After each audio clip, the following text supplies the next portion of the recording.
Младите, односно генерација Z, сака содржина што е фактичка, интересна и лесно разбирлива. Сите истражувања водат кон тоа дека младите денеска консумираат вести во поголема мера од било која генерација пред нив.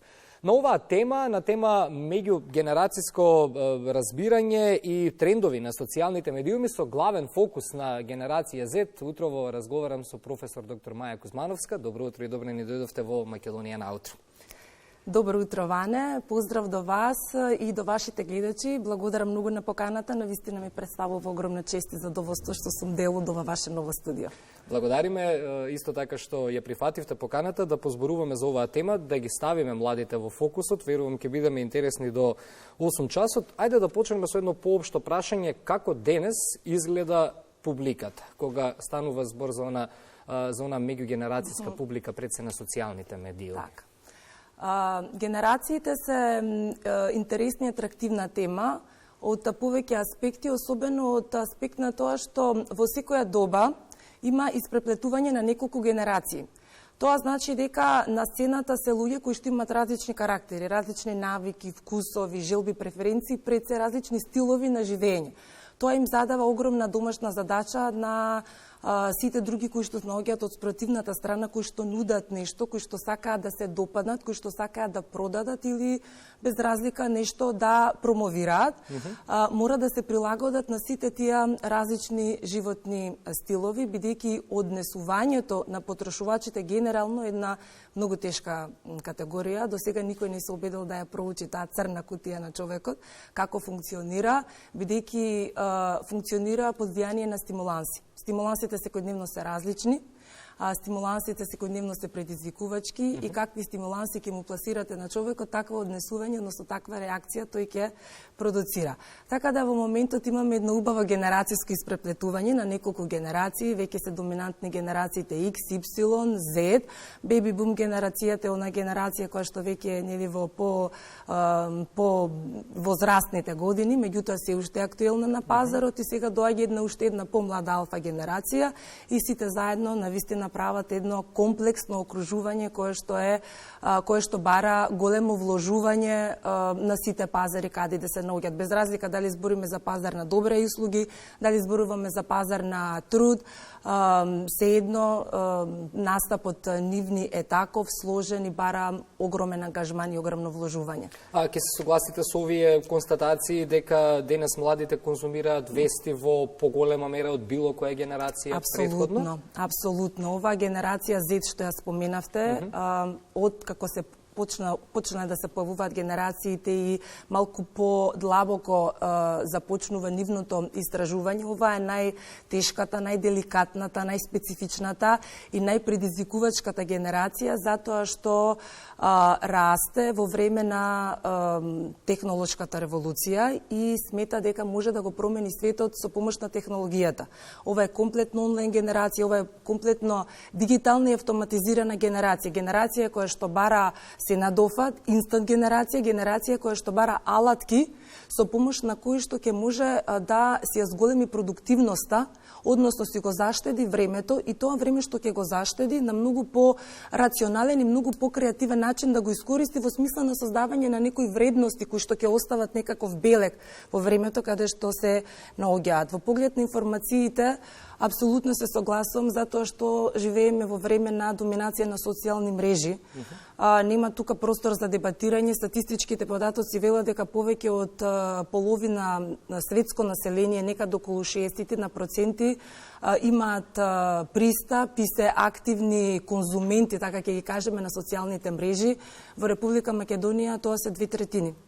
Тоа апсолутно кажува дека сите сме буквално на социјалните мрежи. Сега прашањата на која мрежа, кој повеќе пристапува, кој какви намери има, кој зашто ја користи и така натаму, тоа се веќе други прашања. Меѓутоа, социјалните мрежи како сега се актуелни и не бомбардираат со најразлични информации. Како генерација Z е многу интересна што сака се инстант, сега веднаш да добие од прва рака.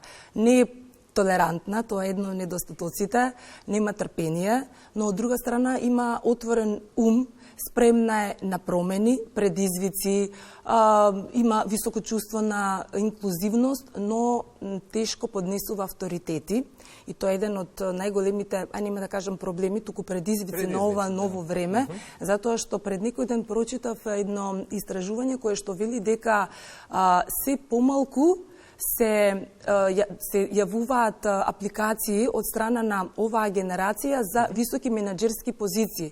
Тоа значи дека овие нови генерации не се спремни да си го жртвуваат времето, односно слободата, за било каква бенефиција, која што би ја добиле со некаква висока позиција, која што има огромни одговорности и бенефиции. Затоа што постулатот на кој што тие го темалат својот живот е баланс помеѓу приватниот и професионалниот живот. За разлика од повозрастните генерации кои што се уште бараме начини како да го воспоставиме тој баланс и не можеме се уште да најдеме, овдека јасно е изрично кажано од нивна страна. Сакаме баланс меѓу приватно и професионално. Време за себе, време кое што ќе го искористиме прагматично, време во кое што ќе се создаваме себе си, својот имидж, својот идентитет, авторитет и така натаму. И има една критика во однос на тоа што се поприлично искрени, можеби јас ќе кажам, а во литературата вели цинични и иронични. Да се надоврзам на ова што го кажавте, има еден стереотип за генерација Z, како например дека се мрзливи или дека младите не бараат вести, туку вестите нив ги наоѓаат. Но да потенцирам само, кога велам за вести, не мислам само за вести од информативен карактер. Тука ја спојувам и економијата, значи на социјалните медиуми денес се пласира се. Дали лично еве вие сте искусиле нешто вакво, како оваа констатација, овој стереотип во работата со млади луѓе? Мислам дека развојот на информатичката технологија или поконкретно социјалните мрежи ги направи мрзеливи. Ние ќе речеме мрзеливи, они нема да се согласат. Еве јас, како што ме најавивте, сум професор на Бизнес академија Смилевски и студентите искрени се во однос на прашањето колку време трошат на социјалните мрежи. Имаше едно истражување, само една мала дигресија, вели трендот е многу брз. Во 2021 година 3 часа трошеле на социјалните мрежи, во 2022 4, во 2023 5 часа. Значи се зголемува. Се зголемува, да, константно се зголемува, а младите се искрени, не се срама да кажат дека трошат и многу повеќе од тоа. Затоа што овие истражувања се правени на некој репрезентативен примерок, кој што можеби не е репрезентативен, а и некогаш и не сме доволно искрени кога се прават такви истражувања, така да социјалните мрежи на кои што сведоци сме сите дека информациите инстантно се менуваат и ги има во изобилство, такви ги направија младите. Па еве да тргнеме сите од самите себе си, зошто би се мачеле нешто да се вложуваме и да инвестираме во нешто кога некој ни дава на дланка. Сега колку сме спремни, односно колку се спремни критички да размислуваат, што тоа што се пласира на овие социјални мрежи вреди да се земе како такво здраво за готово, вреди понатаму да се користи, има некаква важност, не се спремни да ги проверат информациите, затоа што постојано се бомбардирани. Кога вие се наоѓате во едно окружување каде што од сите страни ви доаѓаат информации во континуитет, вие немате време едноставно да правите филтрирање. Треба да на информации. А ако зборуваме за тренд на зголемување на времето пред паметните телефони кои што го поминуваме или на интернет, од друга страна имаме намалување од година во година на секундажата на видеата.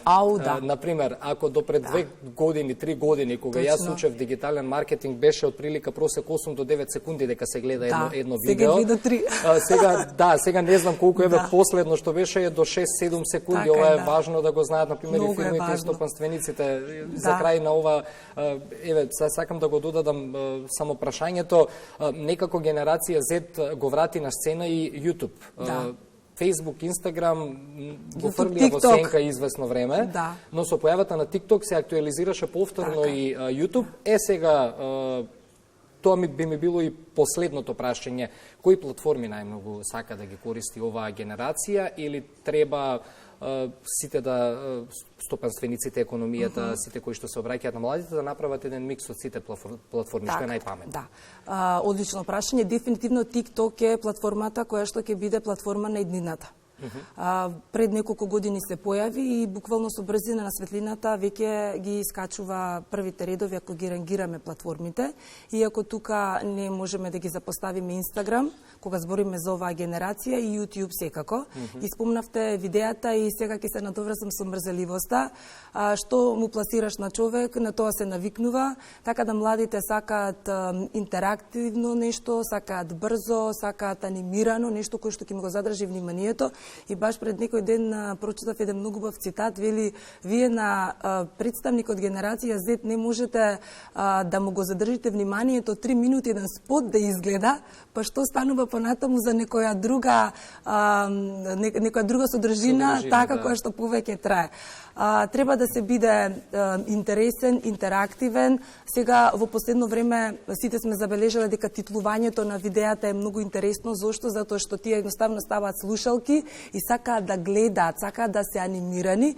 Колку сте поинтересни во содржината, колку побрзо се менуваат сцените, има збиднување повеќе, толку полесно ќе го задржите нивното внимание, но не повеќе од 3 минути. Тоа треба да биде максимум од 1 минута, дури е премногу, ако веќе зборуваме за минутажа. Добро, ова на крај ќе го кажам како констатација, не како прашање. Ви во пресрет на изборите сега, политичките партии треба да научат дел од овие совети, каков пристап да имаат кон младите за да гласаат повеќе на секои следни избори. Вклученост мора да има. Младите сакаат да бидат вклучени, сакаат да се слушне нивниот глас, сакаат да бидат дел од секое случување и сакаат да придонесат во креирањето на нешто кое што ќе остави траен белег во времето во кое што живеат. Само повеќе да ги вклучат, повеќе интеракција да внесат во тоа и на платформите на кои што тие се наоѓаат: Инстаграм, YouTube и TikTok. Ви благодарам многу за гостувањето. Благодарам многу и на вас на поканата. Благодарам. Што еднаш 7 часот и 57 минути. Време е пред вестите во 8 да посакаме добро утро со музика.